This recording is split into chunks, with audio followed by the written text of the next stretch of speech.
Hello and welcome back. I'm Claire, this is Purple Poppy, and we are on Sunday stitching. It is book week. Oh, excuse me, but before I go into that, I just wanted to come back to this, oh excuse me, I'm out of breath, to this project that we did last week, which was the whole piece quilting. As you can see, it's now all been edged with this beautiful Bordeaux anglaise, virtually the same colour, and I've stitched it together to make a pouch for my accordion journal. Anybody that's interested will find that in my Etsy shop. So last week that was a lost craft which seemed to inspire many of you, so I decided that the last page for our book would be in a similar style of a lost craft. So I'm going to pull out this final page and get rid of all the rest somewhere. If only I had more space. Lean over there. Right, so for this last page, I thought we would really concentrate on stitching. We've stitched all the way through, but we've stitched pockets and tags and all sorts of things. I thought we would go for just bare basic stitching this time, and it's going to go on this last page, but I don't want it pure white, so I'm going to do it on this tea stained piece, which as you can see has got a lovely variegation of colour depending on where it was in the tea bath. So that's what I'm going to use. Okay, and we're going to be looking at, I'm going to do Redwork. Now, Redwork and blackwork, if you don't know, are the most basic forms, if you like, of embroidery. Blackwork is the oldest, and I've got glitter everywhere, sorry, is the oldest. And you can see these designs were always done on a grid, and we know this goes back to the 1500s. And then Redwork came in the 1850s, when we learnt to colour fast thread. So yeah, that's what I'm going to do. I'm going to do a basic pattern. I'm actually going to do this one here. Excuse the glitter. If you watched Tuesday's video, you'll know I was gold leafing, and that's what that glitter is. I'm going to work with this design here. If you haven't got a printer and you can't print out a design, I will put this one in my kofi, because this is a free design, so you could get it from my kofi if you wanted to. If you haven't got a printer, then you could always, now this is a silhouette of my grandson. I had my daughter send me a photograph of him side on, and I just did the old school trick of drawing around it and then tracing the lead off, and I put the lead onto, you know, the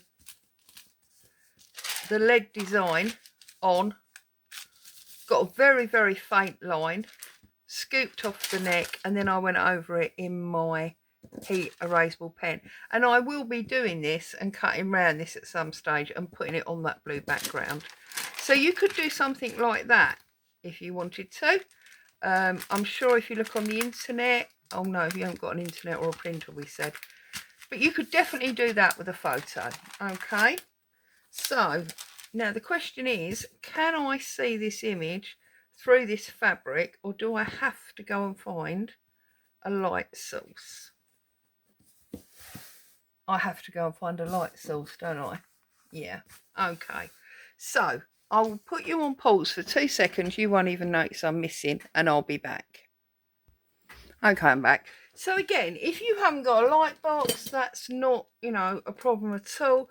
You can do it the old-fashioned way of putting it on a window and letting a natural light source come through.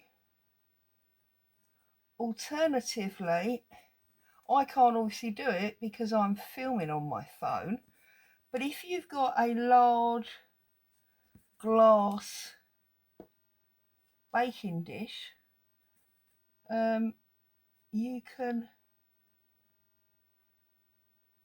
put your phone with its torch on face up inside the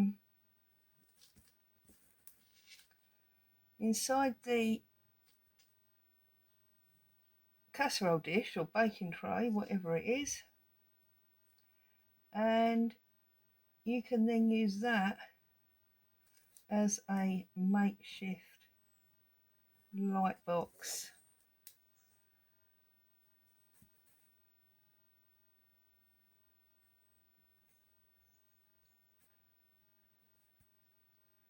So you can see I'm just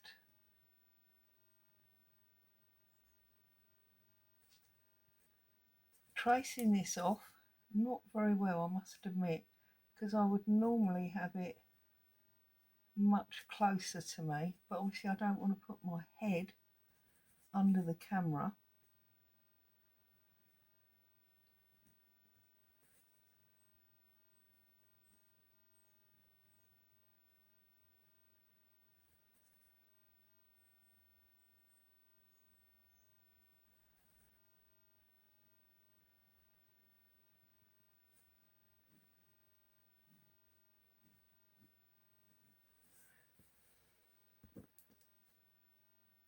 I don't want to lift it off because that's going to blind you.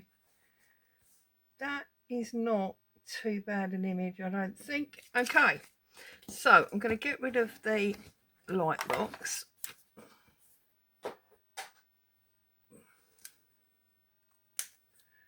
And I'm going to tear this down. Now, I need to make sure that obviously it's the right size for my page. So, it doesn't matter if it's a bit too big, but we don't really want it too small. That would be an issue. There we go. So, we've got this piece, and then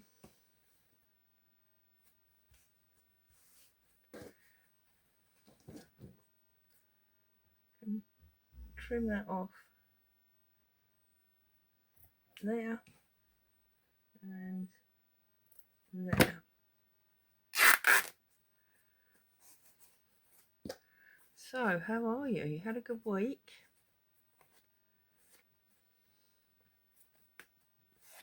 Right. Let's have a look. Now that feels still too, yes, too wide. And it's still actually a bit too tall. So just get it, all these pieces will be used. So it's not, you know, it's not a problem that when I'm going to take it off the top, I think. There we go. Oh. As always, this is just old sheeting that's been tea dyed. Right, that's going to fit on there beautifully. I feel like it might have been nice to have had a frame to worry about that later. So that's what we're doing. I'm going to use the red to do Redwork, and I'm just going to do very basic small back stitches, well hopefully small back stitches all the way around. Now it would help me probably if I had another piece of fabric underneath, because that's probably going to be way too thin, but we'll see how we go. So I probably need to pull my chair in, don't I, to make sure I stay in the middle of the screen. There we go. Right, stop faffing, Claire, get on with it. So literally forward, and you can see I've gone back to giant thread. I can't help it, it's in my blood.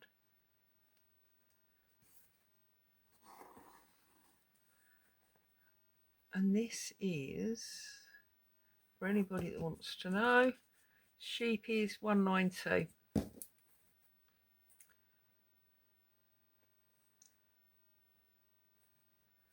I'm just going to feed slowly around this.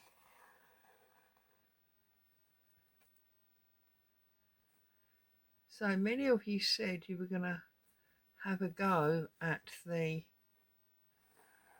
whole cloth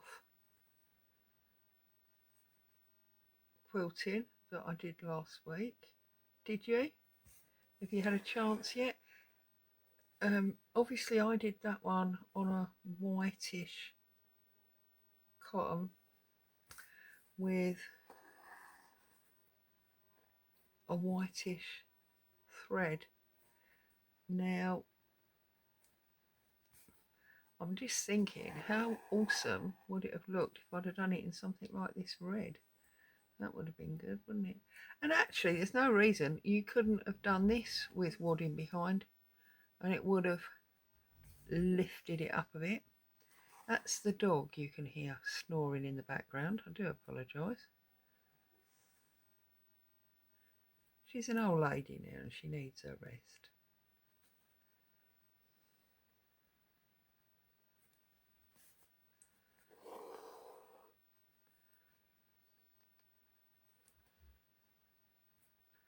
And as much as I will iron the pen marks off, you can see that realistically you're not seeing them with a darker thread. I mean, it showed last week because that thread was, you know, white, but with a darker thread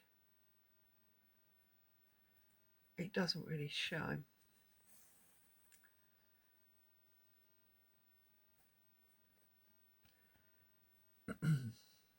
And I was saying to you about the silhouette of my grandson. I mean, you could do a dog or a cat. If you're, you know, one of these, like, I say one of these as if I'm not, that was a bit rude, but like a Jane Austen fan or something like that. It's sort of everywhere in stitching at the moment because the 250th anniversary. You could maybe do a silhouette of her, Charles Dickens, you know, anybody that resonates with you, which is obviously why I did my grandson. I did all the grandchildren actually. I don't know what I've done with the one for Tiff, but I did this one.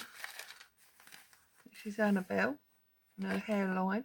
I did the straight neck on that one, and I haven't yet decided whether to cut her out and put that on a different background or whether to actually make it into like a proper silhouette and paint that centre black and leave her on the rose background. So many, you know, ways you could go with it, as always. So we are doing this pure stitch work for our last page. I will come back in a fortnight and we will sew all the book together so that it's completely finished, and then obviously we'll move on to something else. But I think next week I'll be back with my new Hexie book. I spoke to you about this a little while ago, in that a couple of years ago I did the dot a day with Jerry Bellini, where, you know, there was a circle stitched every day. I'm not going to commit to the Hexie being every day, especially this time of year. You know, we're going towards Christmas, etc, etc. But I am going to start that next week. I haven't yet finished my art roll, but it's going on in the background. And I mean, obviously I've got this design because I wanted to do this, you know, pure stitching, as it was. That's what I'm going to call it, in the Redwork format.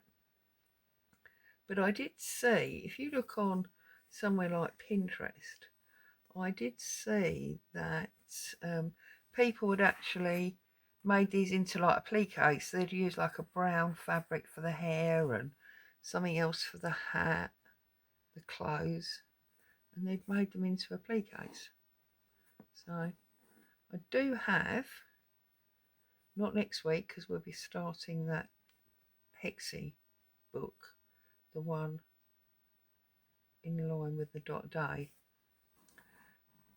But then the week after we'll be finishing this. But then after that, goodness me, so you have to plan ahead for these videos. I do have an applique coming online. It's going to be that word. It's going to be a Christmas one. So you may or may not want to admit to it only being, I don't know, 8 weeks away or something now.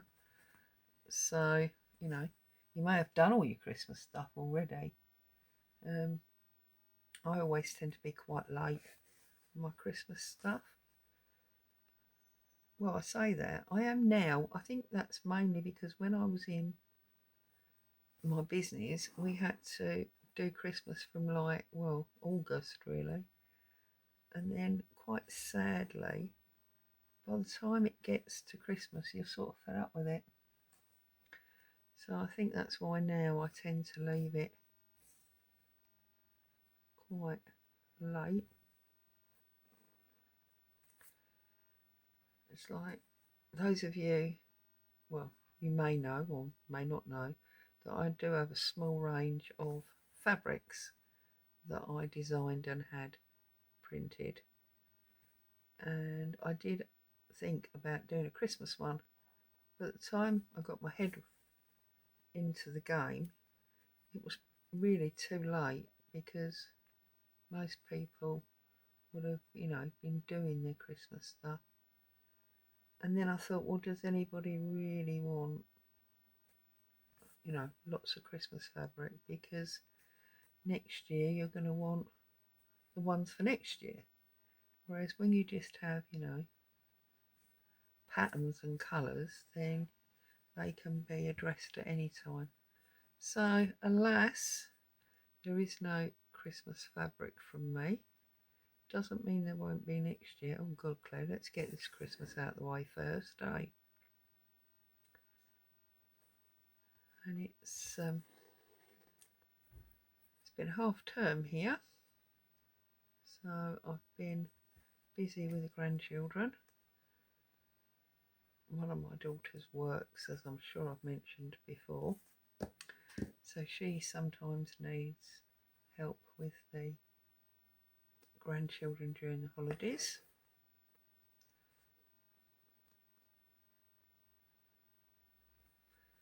So I've been busy there.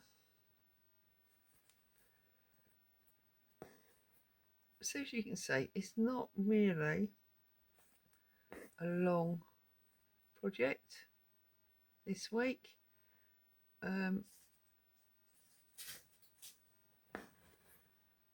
It's just stitching our lines. Now obviously when you do the true red or black work, you do only use that one colour, and that's exactly why it's called red or black work.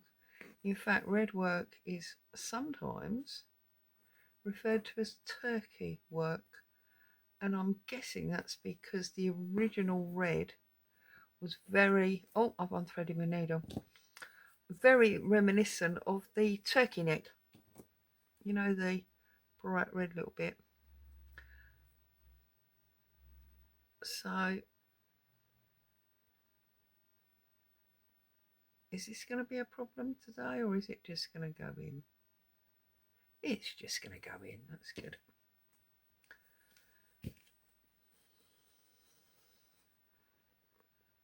So yeah, I don't know exactly why. I suppose I could look that up.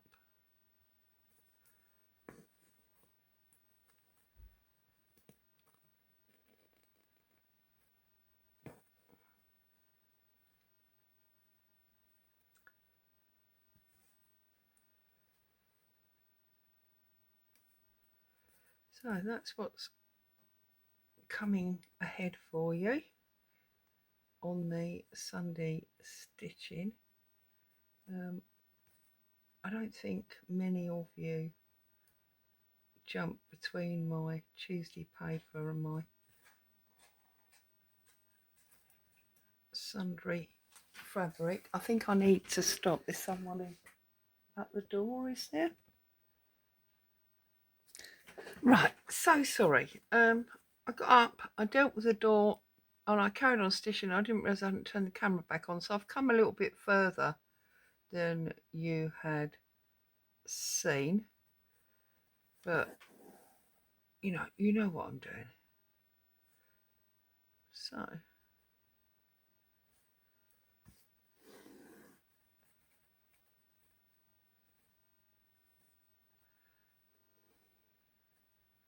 now we've got a little mark of her nose there.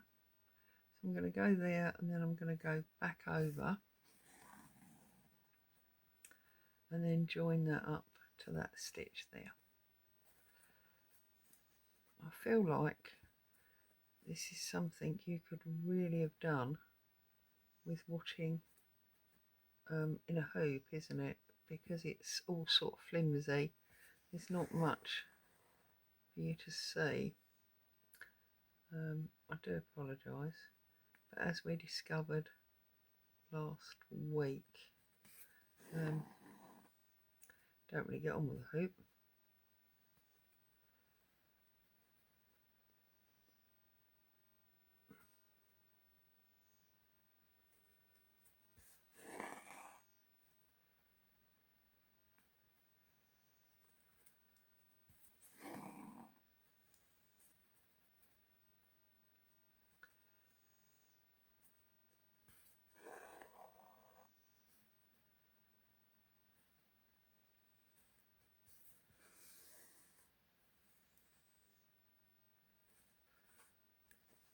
She's looking lovely though, isn't she? So that's me kicking my sewing machine pedal, if you just heard that chinky noise.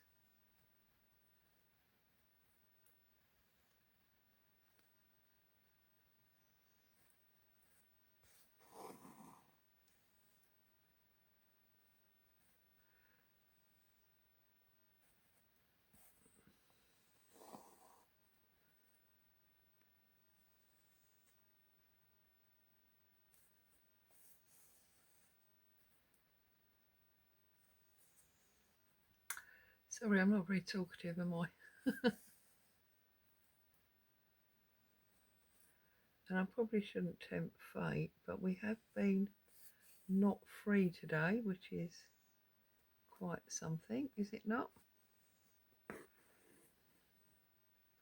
Not the daintiest lips in the world, but they're on there. And this is where I do wonder if maybe some of the finer details, like her lips and her eye area, might have been better in just standard sewing. Oh, what is going on here, Claire? Standard sewing thread. That's better. Get some stitches back in there.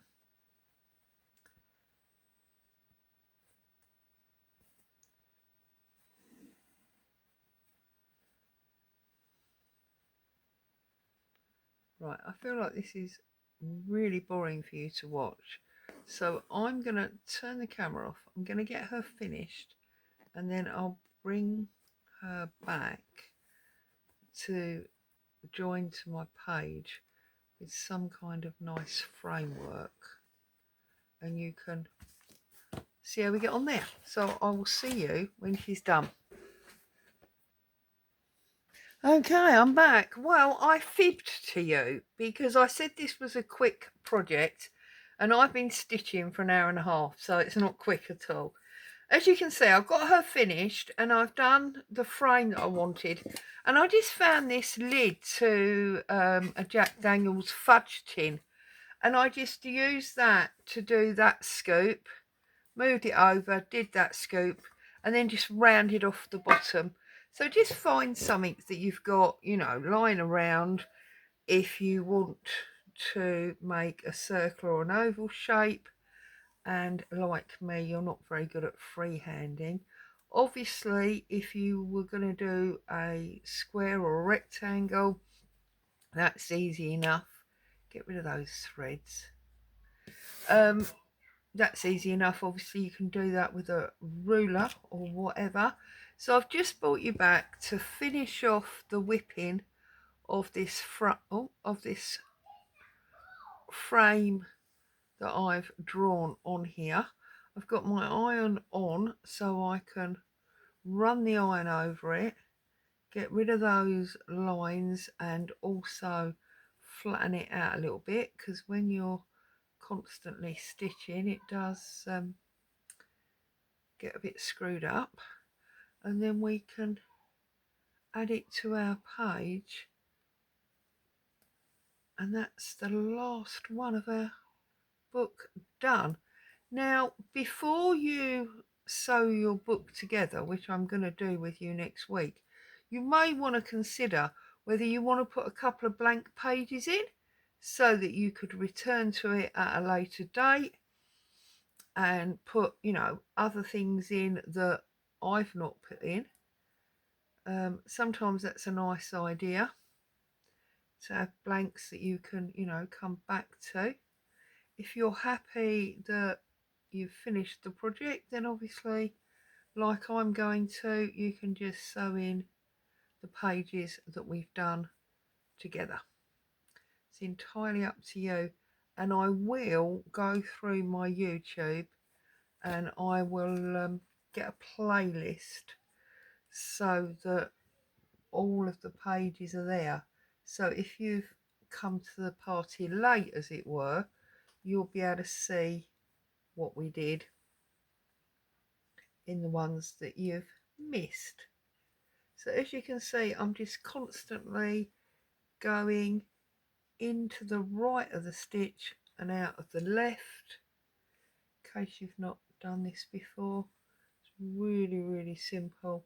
It just boldens up that stitch line and makes it look more solid and obviously bigger than the actual work that I was doing. Now, I've got to be honest and say, I was having a little look at it while I was drawing the frame on, and I'm not overly ecstatic with her mouth area. But apart from that, I'm pretty pleased with... No, don't give me a knot. I was just saying earlier how we haven't had a knot. Don't do it.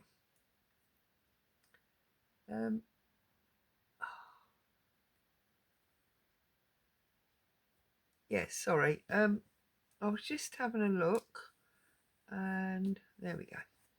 I'm not overly impressed with her mouth area, but the rest of it I quite like. So, you know, it is what it is. Trim that off. Whoops. Trim that off. Then I'm going to bring back... Now, what did I do with my pages? Oh, they're here under me. Goodness me, Claire. Right. So, she is going to sit here on this page, isn't she? And I quite like that we can see a little bit of the white, because obviously with all the stitching you pull the fabric in a little bit. So I'm just going to iron out those black lines, She looks completely different, doesn't she? It's amazing how once you take those lines out, this looks completely different. There you go. So I'm very pleased with her on the whole. For homework, I am going to stitch this piece that I've worked on. Have I got one just there? No, I thought I had a pin just there. Yeah, I'm going to stitch this piece that I've worked on to this white page, and then I will go round with a blanket stitch and join the two pages together as I have done with all the others, and then it is completely finished and just waiting to be joined into a book. So as always, I would say a huge thank you for coming along and spending time with me today. I hope you found joy and inspiration. Stay safe. I'll see you very soon. Ta-ta for now.